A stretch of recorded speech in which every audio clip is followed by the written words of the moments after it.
అండి, welcome to Madhavi style. ఇవాళ మన వంట ఏంటో చూసేద్దాం. ఇదిగో సొరకాయ కర్రీ చేస్తున్నాను. దీనికి కావలసిన సొరకాయ ముక్కలు కట్ చేసి ఉంచుకున్నాను. ఉడికించి తొక్క తీసిన బంగాళదుంప, పచ్చిమిరపకాయలు 2, ఉల్లిపాయలు, టమాటా, క్యాప్సికము, క్యారెట్, నేను ఒక 2 టమాటాలు మిక్సీ వేసి ఉంచుకున్న ప్యూరీ. రండి ప్రాసెస్ ఏంటో చేద్దాం. ముందుగా ఆయిల్ వేసుకుందాం. 1 స్పూన్ సరిపోతుంది ఆయిల్, కొంచెం మరీ ఎక్కువ కాదు. ఉల్లిపాయలు వేసుకుందాం.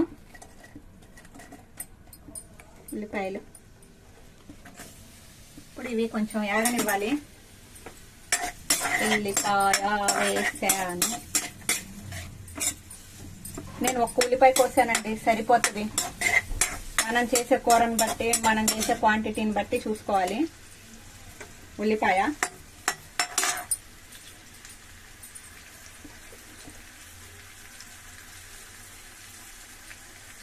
రెండు పచ్చిమిర్చి వేసాను, చీలికలుగా కోసుకున్నాను, అది వేసాను. ఇవి కూడా కొంచెం బాగా వేగనిద్దాం. ఇదిగో ఇవి వేగిపోయినాయి.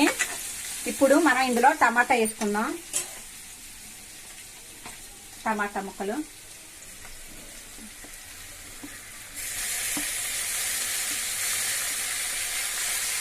ఇవి కూడా కొంచెం వేగనిద్దాము.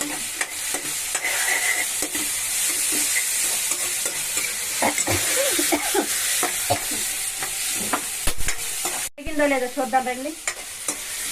వేగిపోయింది. నేను ఇందులో ఇంకొక వెజిటేబుల్ వేద్దాం.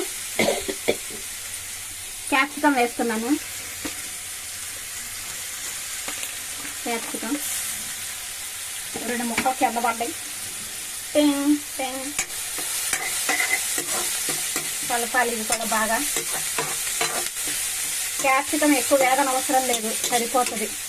అది ఎట్లాగో మనకి కూరలో మగ్గిపోతుంది. జస్ట్ టాస్ అయితే సరిపోతుంది.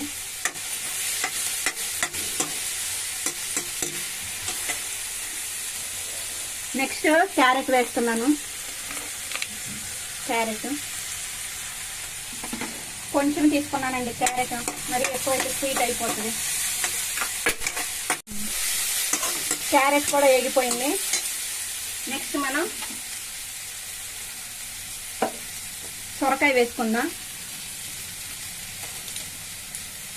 సొరకాయ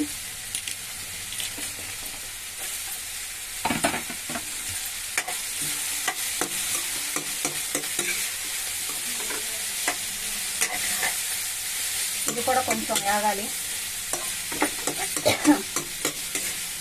ఇప్పుడు మనం ఇందులో ఉల్లిపాయ, పచ్చిమిర్చి, టమాటా, క్యారెట్, సొరకాయ వేసేసామండి.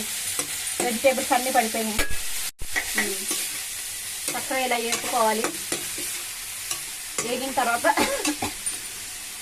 మనం ఇందాక రెడీ చేసి ఉంచుకున్న టమాటా పేస్ట్ అన్నమాట. ఇది చెప్పాక 2 టమాటాలు, ఆ పేస్ట్ వేస్తున్నాను.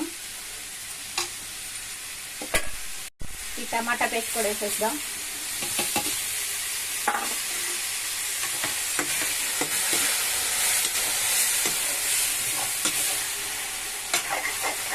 ఆల్మోస్ట్ అన్నీ వేసేసాను ఇందులో. ఇంకా మనం ఉడికించిన ఆలు ఒక్కటే వేయాలి, అది ఇప్పుడే కాదు, ఎండింగ్ లో. ఉడికిచ్చేసాం కాబట్టి ఎండింగ్ లో వేయాలి. ఇలా కొంచెం కలుపుకుందాం. అడుగంటకుండా చూసుకోండి. ఇందులో ఉప్పు కొంచెం వేస్తున్నాను అండ్ పసుపు కొంచెం వేసాను. వేసి కలుపుకోవాలి. ఉప్పు చూసి వేసుకోవాలి, ఎందుకంటే మళ్ళీ మనం తర్వాత వేస్తాం. ఇప్పుడు మనకి ముక్కలు మగ్గటం కోసం వేసాను అంతే, జస్ట్ చప్పగా ఉండకుండా. చూద్దామండి ఎంతవరకు వచ్చింది. ఇది రోటీస్ కి, రైస్ లోకి, రెండిట్లోకి బాగుంటుందండి. చాలా టేస్టీగా ఉంది. నేను కూర పొయ్యి కట్టేయడం మర్చిపోయాను. Okay bye.